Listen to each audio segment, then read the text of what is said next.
ಇನ್ನು ಬೆಳಗಾವಿಯಲ್ಲಿ ಚಳಿಗಾಲದ ಅಧಿವೇಶನ ಇರುವ ಹಿನ್ನೆಲೆಯಲ್ಲಿ ಇವತ್ತು ಸಿಎಲ್ಪಿ ಸಭೆ ಕರೆದಿದ್ದಾರೆ ಸಿಎಂ ಸಿದ್ದರಾಮಯ್ಯ. ಸಂಜೆ ಬೆಳಗಾವಿಯ ಖಾಸಗಿ ಹೋಟೆಲ್ನಲ್ಲಿ ಸಭೆ ನಡೆಯಿತು. ಸಚಿವರು, ಶಾಸಕರು, ಪರಿಷತ್ ಸದಸ್ಯರು ಭಾಗಿಯಾಗಲಿದ್ದಾರೆ. ಸದನದಲ್ಲಿ ಉತ್ತರದ ಸಮಸ್ಯೆಗಳ ಬಗ್ಗೆ ಚರ್ಚೆ ಮಾಡುವ ಹಿನ್ನೆಲೆ ಸರ್ಕಾರದ ವಿರುದ್ಧ ವಿಪಕ್ಷಗಳು ಇವತ್ತು ತಿರುಗಿ ಬೀಳುವ ಸಾಧ್ಯತೆ ಇದೆ. ಹೀಗಾಗಿ ಶಾಸಕರಿಗೆ ಸಿಎಂ ಸಿದ್ದರಾಮಯ್ಯ ಸಲಹೆ ಸೂಚನೆಗಳನ್ನು ಕೊಡಲಿದ್ದಾರೆ.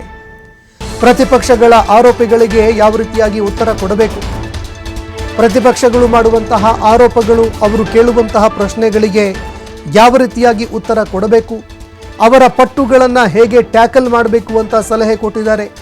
ಹೀಗಾಗಿ ಇವತ್ತಿನ ಒಂದು ಕಾಂಗ್ರೆಸ್ನ ಪಕ್ಷದ ಶಾಸಕಾಂಗ ಸಭೆ ಮಹತ್ವವನ್ನು ಪಡೆದುಕೊಳ್ತಾ ಇದೆ. ಇನ್ನು ಸಿಎಂ ಸಿದ್ದರಾಮಯ್ಯ ಅವರು ಪ್ರತಿ ಬಾರಿ ಅಧಿವೇಶನ ನಡೆದಾಗಲೂ ಕೂಡ ಶಾಸಕರ ಜೊತೆಯಲ್ಲಿ ಮಹತ್ವದ ಚರ್ಚೆ ಮಾಡ್ತಾರೆ.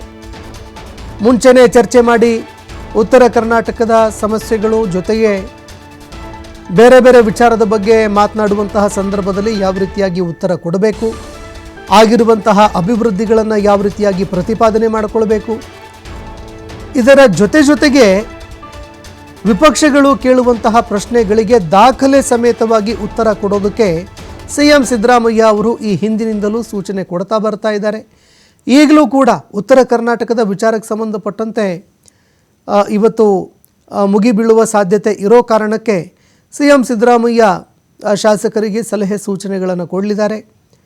ಅದರಲ್ಲೂ ಅಭಿವೃದ್ಧಿ ವಿಚಾರಕ್ಕೆ ಸಂಬಂಧಪಟ್ಟಂತೆ ದಾಖಲೆ ಸಮೇತವಾಗಿ ವಿಪಕ್ಷಗಳ ಬಾಯಿ ಮುಚ್ಚಿಸೋದಕ್ಕೆ ಶಾಸಕರು, ಸಚಿವರಿಗೆ ಸಲಹೆ ಕೊಡುವಂತಹ ಸಾಧ್ಯತೆಗಳು ಇದೆ ಅನ್ನೋ ಮಾತುಗಳು ಕೇಳಬರ್ತಾ ಇದೆ.